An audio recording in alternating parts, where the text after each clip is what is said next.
नमस्कार दोस्तों, target with PS Parihar channel में आपका स्वागत है। आइए शुरू करते हैं और देख लेते हैं कि आज के समाचार पत्रों में विद्यार्थी जीवन से संबंधित कौन-कौन सी सूचनाएं हैं। तो वीडियो को जल्दी से लाइक कर दें, शेयर कर दें। जिन छात्रों ने चैनल को अभी भी सब्सक्राइब न किया हो तो जल्दी से सब्सक्राइब कर लें, ताकि आप लोगों को भी इसी प्रकार की ऑथेंटिक अपडेट से सबसे पहले मिलती रहे। चलिए शुरू करते हैं।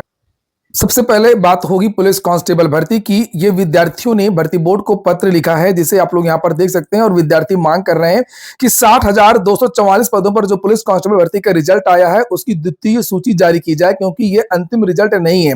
अभी पुलिस सत्यापन बाकी है और अभी मेडिकल भी बाकी है, और निश्चित तौर पर पुलिस सत्यापन और मेडिकल में बहुत सारे जो विद्यार्थी हैं वो बाहर होंगे। ये देखिए, इसमें लिखा है कि आरक्षी नागरिक पुलिस के पदों पर सीधी भर्ती 2023 के संबंध में उत्तर प्रदेश पुलिस भर्ती एवं प्रोन्नति बोर्ड द्वारा सूचना विज्ञप्ति संख्या लिखा है। विज्ञापन के बारे में दिनांक 23 दिसंबर 2023 को प्रकाशित करते 60,244 पदों पर भर्ती है, तो ऑनलाइन आवेदन आमंत्रित किए गए थे। और इसकी जो परीक्षा वो 10 पालियों पर ये पूरी जो बात है वो लिखी है, और इसमें लगभग वही चीजें लिखी गई हैं जब रिजल्ट जारी हुआ था। ये रिजल्ट की नोटिस में कि कितने विद्यार्थी बैठे थे, कितने गुना विद्यार्थियों को बुलाया गया था, इसमें पूरी बात यहाँ पर लिखी गई है। और नीचे यहाँ पर यह लिखा है कि आरक्षी नागरिक पुलिस के पदों पर सीधी भर्ती 2023 के संबंध में उत्तर प्रदेश पुलिस भर्ती आरक्षी अभ्यर्थी निम्नलिखित निवेदन करते हैं। और विद्यार्थियों ने मांग किया कि यह मेडिकल परीक्षा भर्ती का अंग है। नोटिस में ही लिखा था, यह मेडिकल समाप्त होने के पश्चात रिक्त रह गई सीटों पर अचयनित अभ्यर्थियों को मेरिट के आधार पर एडिशनल लिस्ट जारी की जाए। यह कि माननीय उच्च न्यायालय, माननीय उच्चतम न्यायालय के अनेक आदेश में मेडिकल परीक्षा में रिक्त रह गई सीटों को भर्ती की संपूर्ण प्रक्रिया में सफल अभ्यर्थियों से भरने का आदेश दिया गया है। और इसके पहले मैं अभी बताऊंगा कि सुप्रीम कोर्ट ने कितने आदेश दिए हैं इस तरीके की द्वितीय सूची को लेकर के। अतः महोदय, आपसे निवेदन है कि मेडिकल परीक्षा में रिक्त रह गई सीटों को आरक्षी भर्ती के संपूर्ण चरण में सफल घोषित अभ्यर्थियों से भरा जाए। यानी कि द्वितीय सूची इसलिए जारी की जाए कि जो 60,244 पदों पर विज्ञापन निकला था, सभी पद भरे जाएं। और ये जो हाई कोर्ट और सुप्रीम कोर्ट के जो आदेश समय समय पर आए हैं, इस आदेश को भी भेजा गया है भर्ती बोर्ड को। लिखा यूपीएसआई 2011 प्रतीक्षा सूची, यूपी पुलिस कंप्यूटर ऑपरेटर 2016 प्रतीक्षा सूची का आदेश दिया गया है। यूपी पुलिस कांस्टेबल 2013 प्रतीक्षा सूची, UP police constable 2015 second list, UP police constable 2018-19 में अनारक्षित महिला की रिक्त सीट पर अन्य पिछड़ा वर्ग की महिला को देने का आदेश दिया गया था।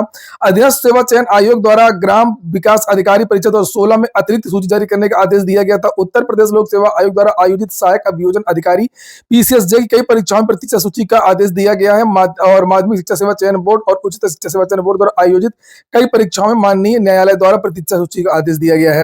बहुत सारे टीचर जो हैं वो भी ये मांग कर रहे हैं, बहुत सारे शिक्षक मांग कर रहे हैं। विद्यार्थियों ने एक ग्रुप बनाया है, और उस ग्रुप की लिंक मैं डिस्क्रिप्शन बॉक्स और कमेंट बॉक्स में उपलब्ध करा दूंगा। अगर आप लोग चाहते हैं कि प्रतीक्षा सूची जारी हो, तो आप लोग उस ग्रुप से जुड़ जाएं और आप लोग अपनी जो लड़ाई है वो लड़ सकते हैं। बहुत बुरा फंस गए हैं जस्टिस वर्मा। सुप्रीम कोर्ट ने जारी किया वीडियो। जस्टिस वर्मा के घर 4-5 बोरियों में भरे मिले थे अधजले नोट। यहां पर देख सकते हैं, ये न्यायपालिका का हाल है। 2 दिन पहले समाचार पत्र में न्यूज आई थी कि लखनऊ के एक आईएएस अभिषेक प्रकाश की संपत्ति की विजिलेंस जांच इन्होंने अकूत कमाई की। अभिषेक को सस्पेंड कर दिया गया है। योगी सरकार के 8 साल के कार्यकाल में अभिषेक प्रकाश सचिव स्तर के पहले अधिकारी हैं, जिनके खिलाफ विजिलेंस जांच के आदेश दिए गए हैं। और बताया जा रहा है कि अभिषेक प्रकाश के पास 700 बीघे जमीन, कई फ्लैट, बहुत सारे मकान, बहुत अकूत संपदा कमाई। और वहीं पर अब एक मामला है जस्टिस वर्मा का। लिखा है, सुप्रीम कोर्ट के मुख्य न्यायाधीश सीजेआई जस्टिस संजीव खन्ना ने दिल्ली हाईकोर्ट के जस्टिस यशवंत वर्मा के नई दिल्ली स्थित बंगले से बड़ी मात्रा में मिली नकदी से जुड़ी शुरुआती जांच रिपोर्ट, वीडियो और तस्वीरें सार्वजनिक कर दी हैं। वीडियो में घर के अंदर जले हुए नोटों के बंडल दिखाई दे रहे हैं। 4-5 जली बोरियों में अधजले नोट मिले हैं। सीजेआई खन्ना ने शनिवार को ही दिल्ली हाईकोर्ट के मुख्य न्यायाधीश जस्टिस देवेंद्र कुमार उपाध्याय की आंतरिक जांच रिपोर्ट के बाद विस्तृत जांच के लिए 3 न्यायाधीशों की समिति बना दी है। साथ ही जस्टिस उपाध्याय को कहा कि जस्टिस वर्मा को कोई न्यायिक कार्य न सौंपा जाए।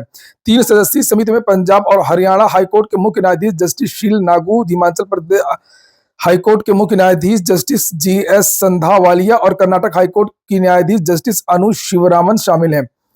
जस्टिस वर्मा ये वही हैं, जब ये इलाहाबाद में इनकी नियुक्ति थी तो विद्यार्थी गए थे भर्ती की मांग को लेकर के प्रतियोगी छात्र संघर्ष समिति की तरफ से अवनीश पांडे ने याचिका डाली थी।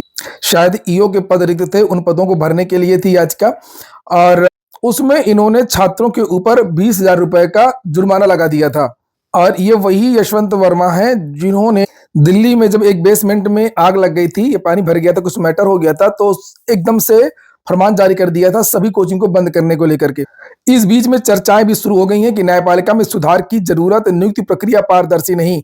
पूर्व अटॉर्नी जनरल मुकुल रोहतगी ने कहा कि प्रक्रिया जटिल, अब तक एक भी महाभियोग अंजाम तक नहीं पहुंचा है।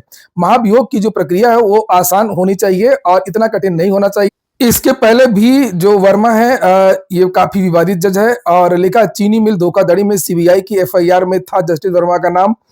सरकारी बंगले में बड़ी मात्रा में नकदी मिलने के बाद सुर्खियों में आए दिल्ली हाईकोर्ट के जस्टिस यशवंत वर्मा का नाम 2018 में गाजियाबाद की सिंभावली चीनी मिल बैंक धोखाधड़ी में भी आया था। 97 करोड़ की बैंक धोखाधड़ी मामले में केंद्रीय जांच ब्यूरो ने अन्य आरोपियों के साथ उनके खिलाफ भी एफआईआर दर्ज की थी। पहले भी ये विवादित रहा है। जस्टिस वर्मा उस समय चीनी मिल के गैर कार्यकारी निदेशक थे। एफआईआर में उनका नाम 10वें नंबर पर था। यह मामला ओरिएंटल बैंक ऑफ कॉमर्स की शिकायत पर शुरू हुआ।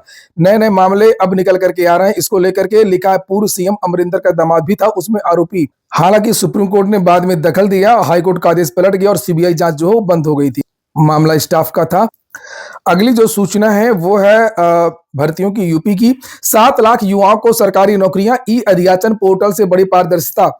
ई अध्याचन और बदलाव में ही तो सारी भर्तियां उत्तर प्रदेश की बर्बाद हो गई हैं। सारे भर्ती बोर्ड बर्बाद हो गए हैं। जो नए नए तुगलकी प्रयोग किए गए हैं, तुगलकी फरमान, जैसे मोहम्मद तुगलक का नाम आपने सुना होगा, तभी से ये कहावत चली है तुगलकी फरमान। और इन फरमानों से हमेशा मोहम्मद तुगलक को नुकसान ही हुआ था, उससे फायदा नहीं हुआ था।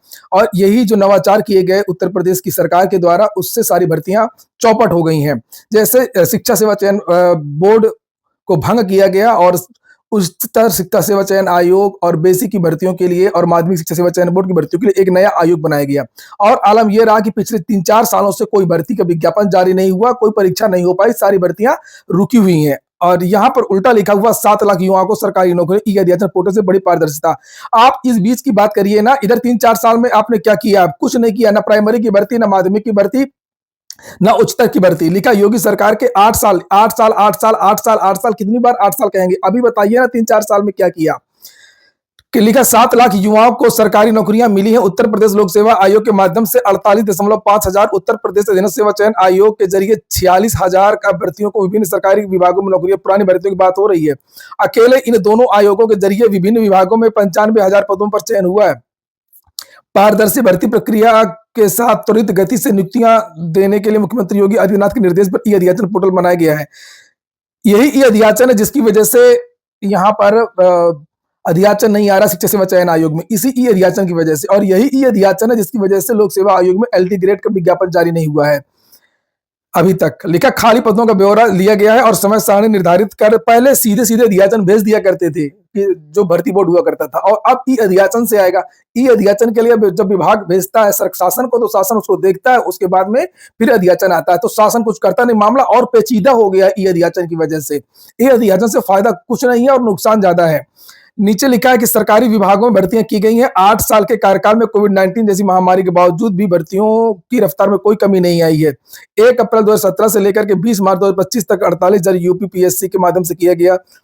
और सबसे अधिक 2019-20 में 19-20 की बात की जा रही है, पुरानी भर्ती की बात की जा रही है। वही वर्ष 2024-25 में अब तक 1918, केवल 1918, इतना बड़ा आयोग, लोक सेवा आयोग, और केवल 1918 अभ्यर्थियों को चयन किया गया। ऐसे यूपी ट्रिपल एससी ने अब तक 46,032 अभ्यर्थियों को चयन किया। पुरानी भर्तियां बस केवल एक लेखपाल है। 2022-23 में 11,800 के चयन के साथ सर्वाधिक भर्ती की गई। 2024-25 में अब तक 6,106 युवाओं को रोजगार के अवसर प्राप्त हुए। 4 वर्षों में 35 नियुक्ति पत्र वितरण कार्यक्रमों के जरिए योगी ने चयनितों को नियुक्ति पत्र बांटे हैं। स्थिति भयावह उत्तर प्रदेश में। ये सरकार का केवल विज्ञापन है और कुछ नहीं है। सरकार की केवल सफाई है। रेलवे से जो वैकेंसी आने वाली है असिस्टेंट लोको पायलट, इसके बारे में मैंने कल के वीडियो में आप लोगों को जानकारी दी थी, आज भी उसके बारे में जानकारी दी गई है। 9,970 पद हैं असिस्टेंट लोको पायलट की के, और इसकी जो लास्ट डेट अभी लिखी हुई है इसमें 11 अप्रैल 18 से 33 indianrailways.gov.in। तो रेलवे ने पहले ही अपना एग्जाम कैलेंडर जारी कर दिया था कि कब हम एनटीपीसी की भर्ती निकालेंगे, कब एएलपी की निकालेंगे, कब ग्रुप डी की निकालेंगे, कब टेक्नीशियन की वैकेंसी निकालेंगे। हर साल वैकेंसी रेलवे से आएंगी और उसी क्रम में ये एक विज्ञापन है और विद्यार्थी अपना रेलवे में जिस भर्ती के लिए योग्यता रखते हो उस भर्ती के लिए अपना तैयारी करना शुरू कर दें। कल एक मीटिंग हुई थी जिसके बारे में मैंने कल रात को ही एक वीडियो बनाया था। लिखा, शिक्षक विहीन ना रहे, विद्यालय गुणवत्ता पर करें फोकस। योगी सीएम योगी ने बेसिक शिक्षा विभाग के अधिकारियों को निर्देश दिए हैं और कहा कि 1 अप्रैल से स्कूल चलो अभियान छात्रों की उपस्थिति बढ़ाएं और लिखा छात्रों की उपस्थिति बढ़ी भी है। मुख्यमंत्री योगी आदित्यनाथ ने कहा कि गुणवत्तापूर्ण शिक्षा के लिए सरकार के पास पैसे की कोई कमी नहीं है। प्रदेश का कोई भी विद्यालय शिक्षक विहीन नहीं होना चाहिए और उन्होंने कहा कि पूरा फोकस गुणवत्तापूर्ण शिक्षा पर है। वे शनिवार को अपने सरकारी आवास पर बेसिक शिक्षा विभाग के कामकाज की समीक्षा कर रहे थे और उन्होंने अधिकारियों को सीएम मॉडल कंपोजिट और मुख्यमंत्री अभ्युदय कंपोजिट विद्यालयों में खेल के मैदान, training centre, new age course की व्यवस्था करने के निर्देश भी दिए हैं। बैठक में कल सभी लोग थे, जैसे उच्च शिक्षा मंत्री थे और योगेंद्र उपाध्याय, बेसिक शिक्षा राज्य मंत्री संदीप सिंह, अपर मुख्य सचिव बेसिक के और माध्यमिक व वित्त दीपक कुमार थे, महानिदेशक स्कूली शिक्षा कंचन वर्मा भी कल आई थी। इसको लेकर के सीएम योगी ने ट्वीट भी किया था और ये थोड़ा सा तो लगता है कि हल्का सा कुछ इशारा तो है भर्ती को लेकर के, लेकिन इस तरीके की मीटिंग कम से कम 100 हो चुकी हैं और भर्ती की घोषणा नहीं हुई है, तो अभी कुछ भी नहीं कह सकते हैं कि भर्ती होगी ही बेसिक की। आप लोग 25 तारीख को आइए, सभी टीजीटी, पीजीटी, एलटी ग्रेड जितने भी शिक्षक भर्ती के विद्यार्थी तैयारी करते हैं, पत्थर गिरजाघर में धरना प्रदर्शन है, नहीं तो कुछ होगा नहीं। इसी तरीके की न्यूज, इसी तरीके की मीटिंग आती रहेंगी, इसी तरीके के बयान आते रहेंगे और जब भी कोई धरना प्रदर्शन का ऐलान होता है, कोई चीजें होती है, तो इस तरीके की जो खबरें वो प्रमुखता से दिखाई जाती हैं कि हमने 7 लाख लोगों को रोजगार दिया, ई अध्याचन आया, लोक सेवा आयोग से इतनी भर्तियां आई, यूपी ट्रिपल एस से इतनी भर्तियां आई। ये खबरें छपवाता कौन है? नहीं, धरना होगा और बड़ा धरना होगा, सरकार की पूरी पोल खोली जाएगी, यही सब बातें कि कितनी भर्तियां की हैं, कितनी भर्तियां नहीं की हैं। याद कर लीजिए, किसी न किसी परीक्षा में आएगा ऐलान। विनोद कुमार शुक्ला को ज्ञानपीठ पुरस्कार मिला है। हिंदी साहित्यकार विनोद कुमार शुक्ल को 2024 के लिए 59वां, ऐसे नहीं याद करना है कि क्या, ये पूरा याद करिए कि कौन सा पुरस्कार 59वां अगर आ जाएगा लिख करके 58वां, तो आपको लगेगा अभी तो पढ़े थे शुक्ला जी को मिला है। नहीं, 59वां 2024 के लिए मिला है। ये भी याद कर लीजिए कि है कहाँ के, ये नीचे लिखा हिंदी के 12वें और छत्तीसगढ़ के ये पहले लेखक साहित्यकार हैं जिन्हें ये पुरस्कार मिलेगा। आप लोगों ने वीडियो को तो लाइक किया नहीं होगा, अपने मन से आप कुछ करते नहीं है, अपना जो कर्तव्य है आप लोग करते रहिए। वीडियो को तुरंत लाइक कर दिया करिए। सहायक प्रोफेसर के 1930 पद, एजुकेशनल चैनल है, बहुत ज्यादा ग्रोथ होती नहीं है इस तरीके से, समझे। कोई नाचने गाना या कॉमेडी या उस तरीके के वीडियो होते तो अब तक जाने कहाँ चैनल चला गया होता। इसकी ग्रोथ ज्यादा हो ही नहीं सकती है, लेकिन आप लोग कम से कम जितना हो सकता है उतना तो करिए ना। मध्य प्रदेश लोक सेवा आयोग ने उच्च शिक्षा विभाग में असिस्टेंट प्रोफेसर के 1930 पदों पर भर्ती के लिए विज्ञापन जारी कर दिया है। ये नियुक्तियां कंप्यूटर एप्लीकेशन, वनस्पति विज्ञान, रसायन विज्ञान, गणित, भौतिकी, जंतु विज्ञान, हिंदी, राजनीति विज्ञान आदि विषयों के लिए की जाएंगी। हर तरह के आरक्षण का लाभ मध्य प्रदेश के मूल निवासियों को मिलेगा। अन्य राज्यों के सभी वर्गों के उम्मीदवार जनरल में आएंगे। आवेदन करने की लास्ट डेट 26 मार्च है भैया केवल। तो जिनके अंदर योग्यता हो विद्यार्थी जल्दी से जाके आवेदन कर लें। यही है वेबसाइट mponline.gov.in। आज के वीडियो में इतना ही। पूरा वीडियो सुनने के लिए बहुत बहुत धन्यवाद।